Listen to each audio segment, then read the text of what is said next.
Hello friends, welcome to learn services. This is Ram Soni. आज हम discuss करेंगे कि एमपीपीएससी की तैयारी कैसे शुरू की जाए।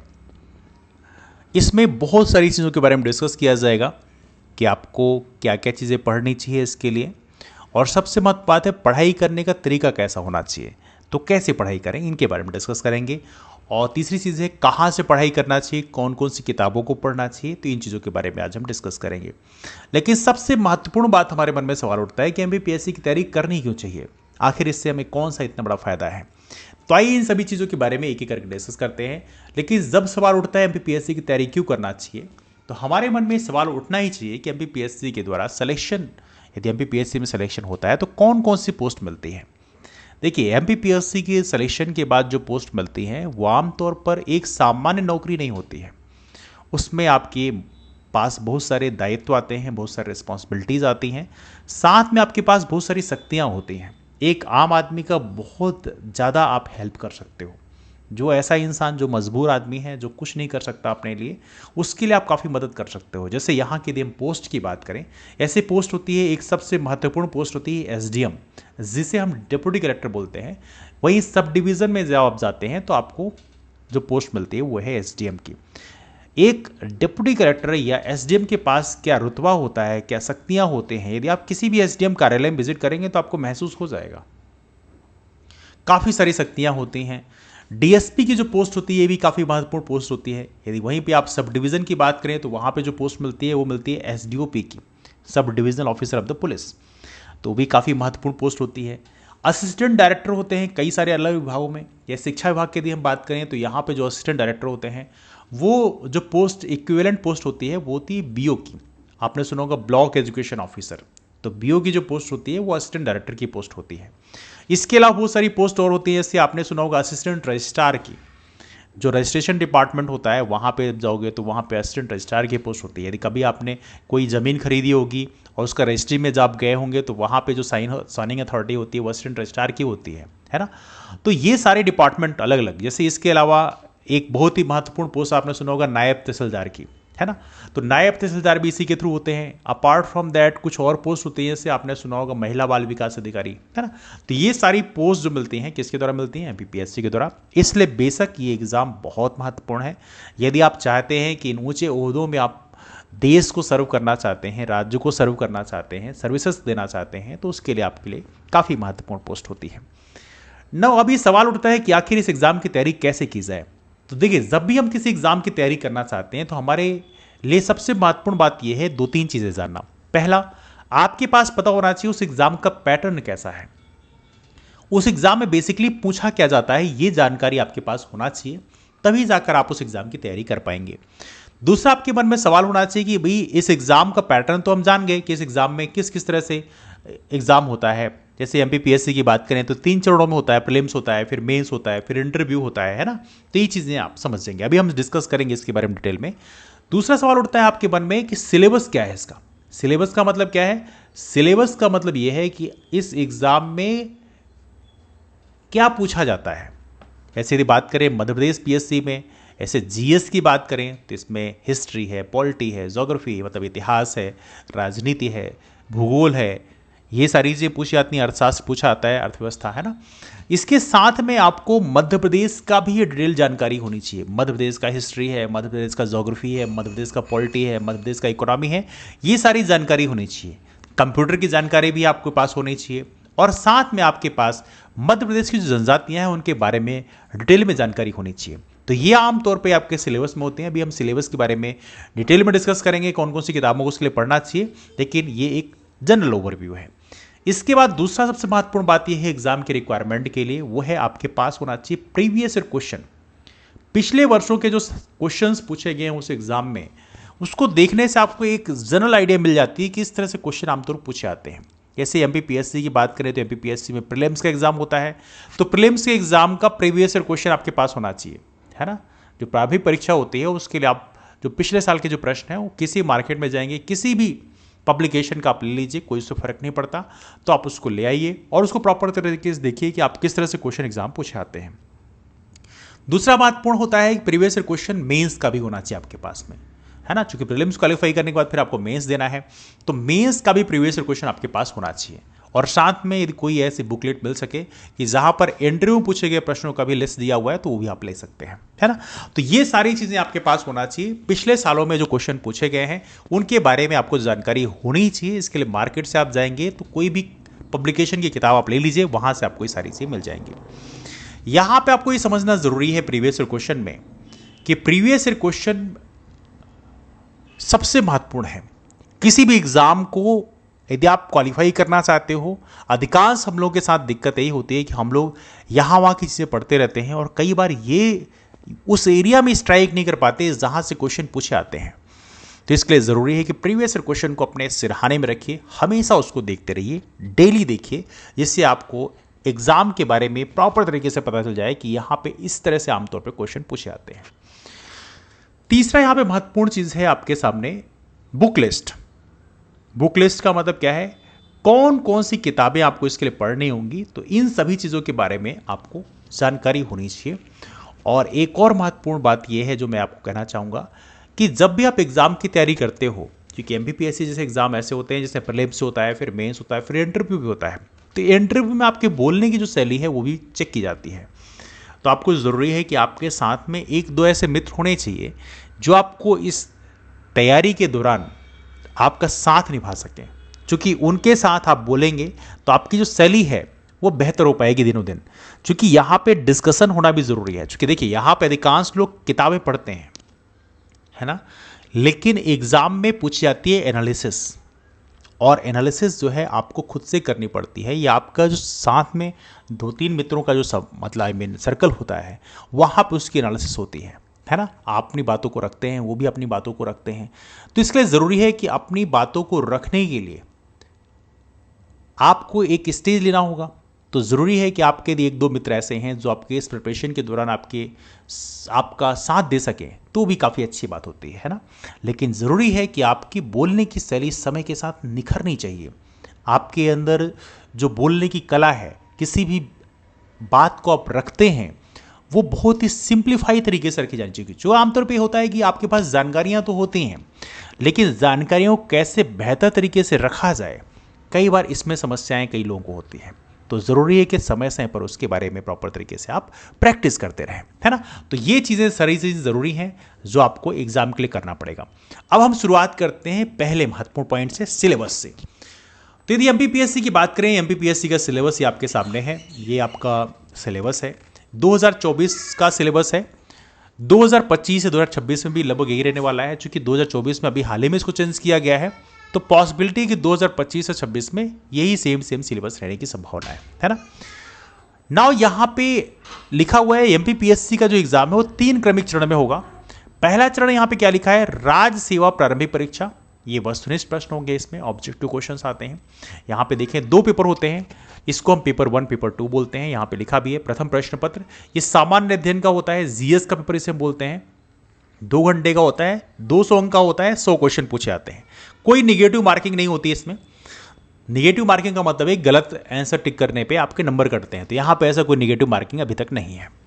दूसरा पेपर होता है सामान्य अभिरुचि परीक्षण, इसे बोलते हैं बेसिकली आमतौर पे कई बार सीसैट ये टर्म इस्तेमाल किया जाता है, सिविल सर्विसेज एप्टीट्यूड टेस्ट। ये भी 2 घंटे का होता है, 200 नंबर का होता है और 100 प्रश्न पूछे जाते हैं। यहाँ पे आपको समझना जरूरी है कि जो एमपीपीएससी का सिविल सर्विसेज का एग्जाम है, जिससे यहाँ पे एसडीएम डीएसपी ये सारी चीजें बनते हैं, तो यहाँ पर केवल और केवल प्रारंभिक परीक्षा क्वालिफाई करने के लिए जो पहला प्रश्न पत्र है ये विशेष तौर पे महत्वपूर्ण होता है, क्योंकि इसमें जो आपको नंबर मिलते हैं उसी के हिसाब से आपकी रैंक लगती है, उसी के हिसाब से आपका सिलेक्शन होता है। जो दूसरा पेपर होता है ये सिर्फ क्वालिफाइंग नेचर का होता है, मतलब इसमें केवल आपको क्वालिफाइंग नंबर जो है, जैसे मान लीजिए 33 नंबर है, 33% है, उतना आपको स्कोर करना पड़ता है। 33%, 30% जो भी है उतना आपको स्कोर करना पड़ेगा, और उसके बाद आप क्वालिफाई हो जाएगा, और उसके आधार पर फिर पेपर 1 चेक होगा, और पेपर 1 में जो रैंक होगी उसके आधार पर आपका सिलेक्शन होगा। मतलब पेपर 2 में बहुत ज़्यादा नंबर लाने की जरूरत नहीं पड़ती सिविल सर्विसेज के एग्जाम के लिए।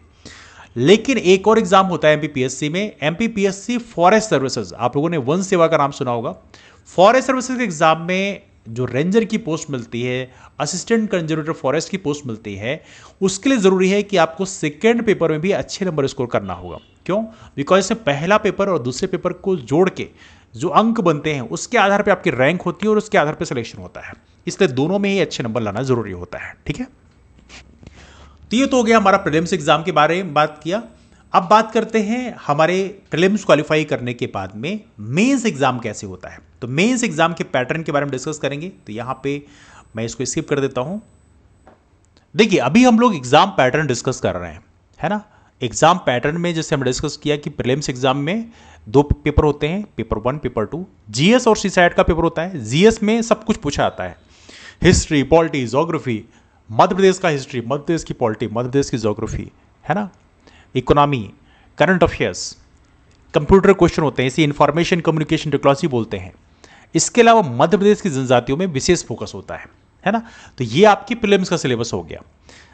जो सिलेबस प्रीलिम्स क्वालिफाई करने के बाद जब आप मेंस दोगे, देखो प्रीलिम्स का जो नंबर है आपका सिलेक्शन हो गया, उसके बाद प्रीलिम्स का काम खत्म। अब मेंस की बात करते हैं। मेंस के नंबर और इंटरव्यू के जो नंबर होते हैं बहुत महत्वपूर्ण होते हैं। उसमें जितने अच्छे नंबर होते हैं उसके आधार पे आपकी अच्छी रैंक होती है, और उस अच्छी रैंक के आधार पे फिर आपको सिलेक्शन मिलता है। उस अच्छी रैंक के आधार पे फिर आपको अच्छी पोस्ट मिलती है। जैसे आपकी रैंक बहुत अच्छी होगी तो आपको एसडीएम की पोस्ट मिल जाएगी, डिप्टी कलेक्टर की पोस्ट मिल जाएगी। थोड़ी कम नंबर होंगे तो आपको डीएसपी या बाकी पोस्ट मिलेंगी, है ना, समथिंग लाइक दैट। तो हम समझते हैं कि मेंस का जो एग्जाम है, प्रीलिम्स क्वालिफाई कर लिया आपने, अब मेंस का एग्जाम आप दे रहे हो। मेंस एग्जाम में पैटर्न क्या होता है, अभी हम पैटर्न डिस्कस कर रहे हैं, उसके बाद सिलेबस भी डिस्कस करेंगे, है ना। सिलेबस हम लोग सेपरेट डिस्कस करेंगे। सिलेबस जब डिकोड किया जाएगा एमपीपीएससी का तो वहां डिस्कस करेंगे। कल या परसों सिलेबस डिकोड किया जाएगा, उसमें प्रीलिम्स और मेंस का सिलेबस प्रॉपर तरीके से डिस्कस किया जाएगा, है ना। तो अभी हम डिस्कस करते हैं सिर्फ एग्जाम पैटर्न के बारे में। तो यहां पे एग्जाम पैटर्न की बात करें तो यहां पे सामान्य अध्ययन का जो पेपर है, जो पहला पेपर है, देखिए यहां पे आपको समझना है मेंस में कुल 6 पेपर होते हैं। कितने? 6 पेपर होते हैं। और ये 6 पेपर में 6 के 6 पेपर बहुत महत्वपूर्ण होते हैं, बिकॉज 6 के नंबर जो हैं वो आपके फाइनल मार्क्स में ऐड होते हैं, है ना। तो पहला पेपर जो होता है इसे बोलते हैं सामान्य अध्ययन प्रथम प्रश्न पत्र। इसमें 2 पार्ट होते हैं। पहला पार्ट होता है इतिहास का, मतलब हिस्ट्री का। दूसरा पार्ट होता है ज्योग्राफी का। और याद रहे दोनों ही पार्ट के 150 नंबर के क्वेश्चंस पूछे आते हैं, मतलब दोनों ही पार्ट का 150 नंबर का वेटेज होता है। कुल कितने हो गए? 300 नंबर हो गए। और कितने घंटे पेपर चलता है? 3 घंटे पेपर चलता है। किसी भी माध्यम में आप लिख सकते हो, हिंदी या अंग्रेजी, जो भी आपका मीडियम है। सेकेंड पेपर की बात करें, सेकेंड पेपर भी काफी महत्वपूर्ण होता है। इसमें 2 पार्ट होते हैं, राजनीति विज्ञान मतलब पॉलिटी, और साथ में समाजशास्त्र। ये अभी एक नया पोर्शन ऐड किया गया है, समाजशास्त्र, जिसे हम सोशलॉजी बोलते हैं।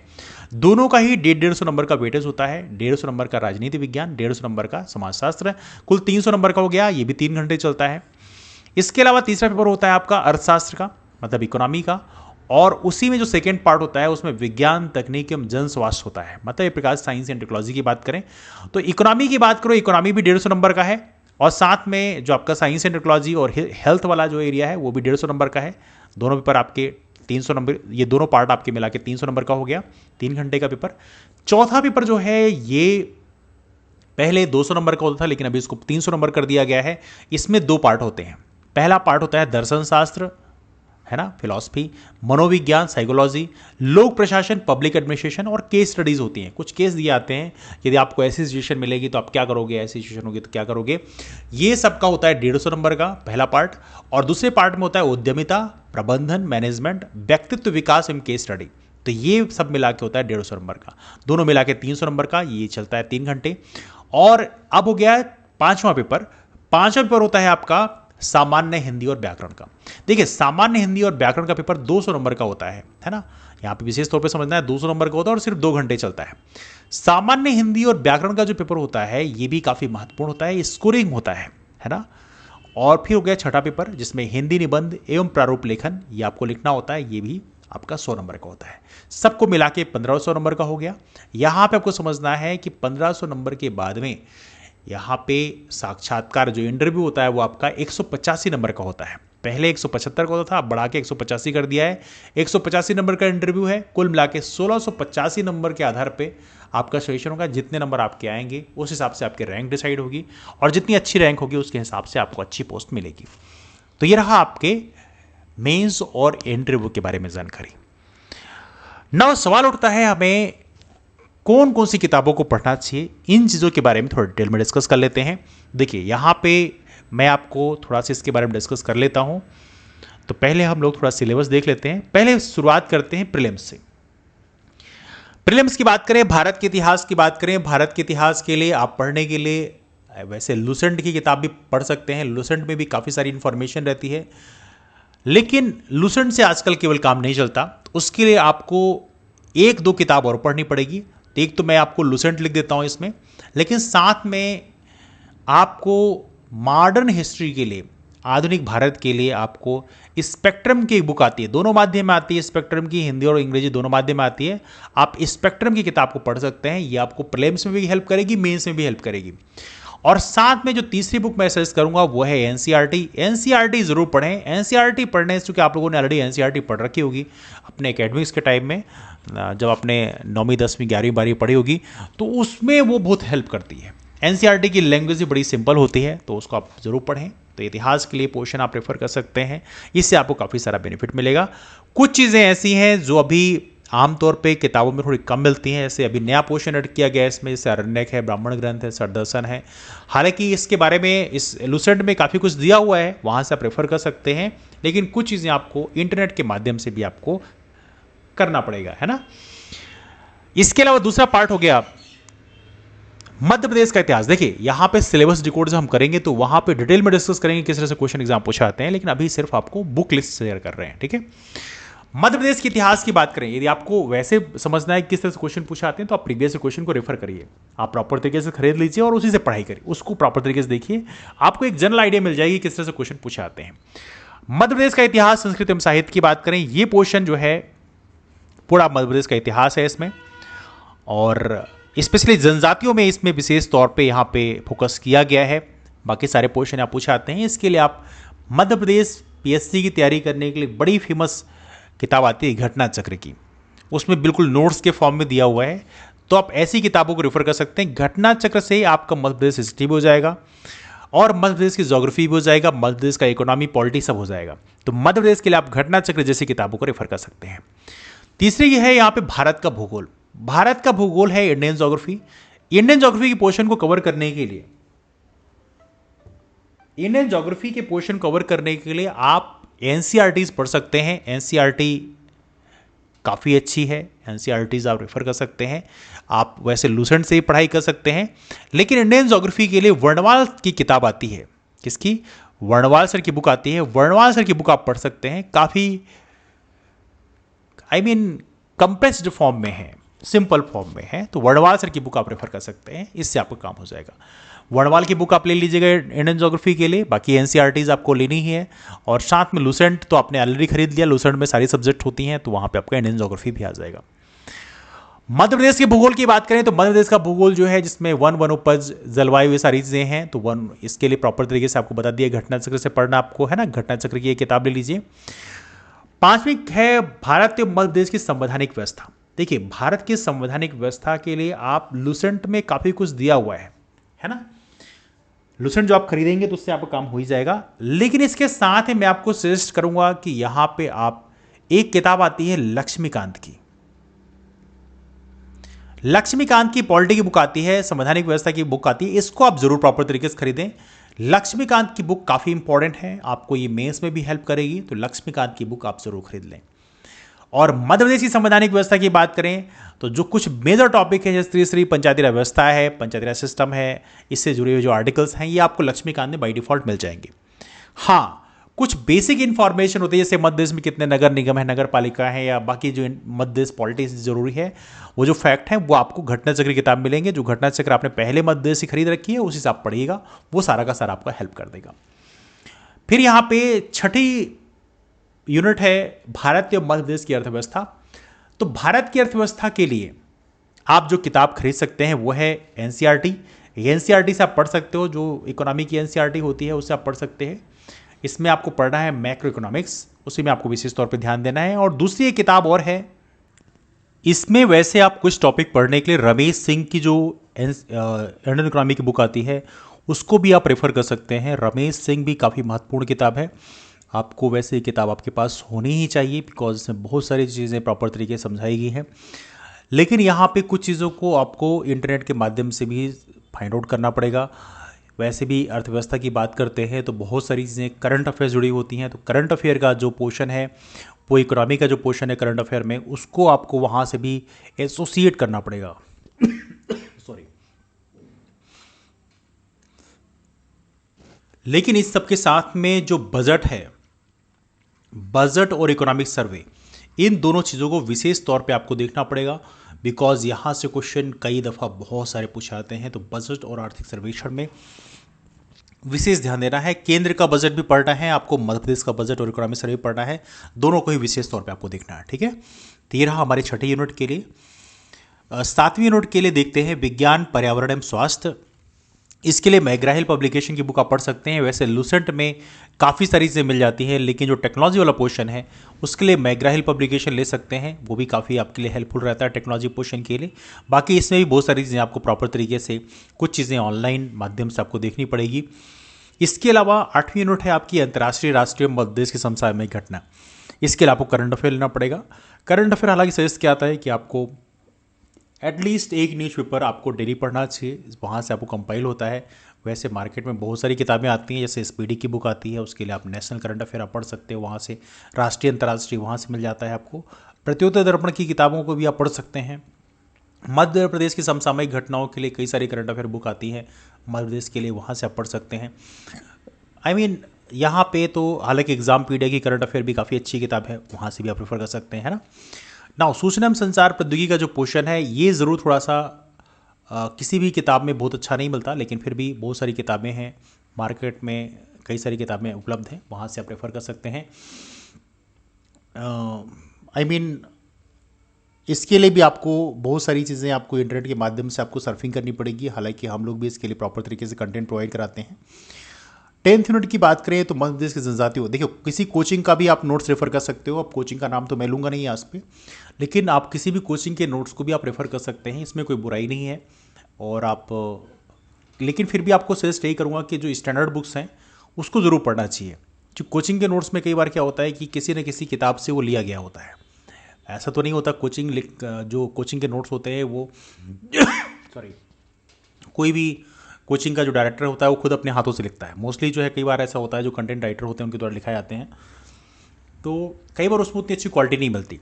लेकिन जब आप स्टैंडर्ड बुक्स पढ़ते हैं तो वहाँ पे काफ़ी अच्छी क्वालिटी मिल जाती है। लास्ट है मध्य प्रदेश की जनजातियाँ।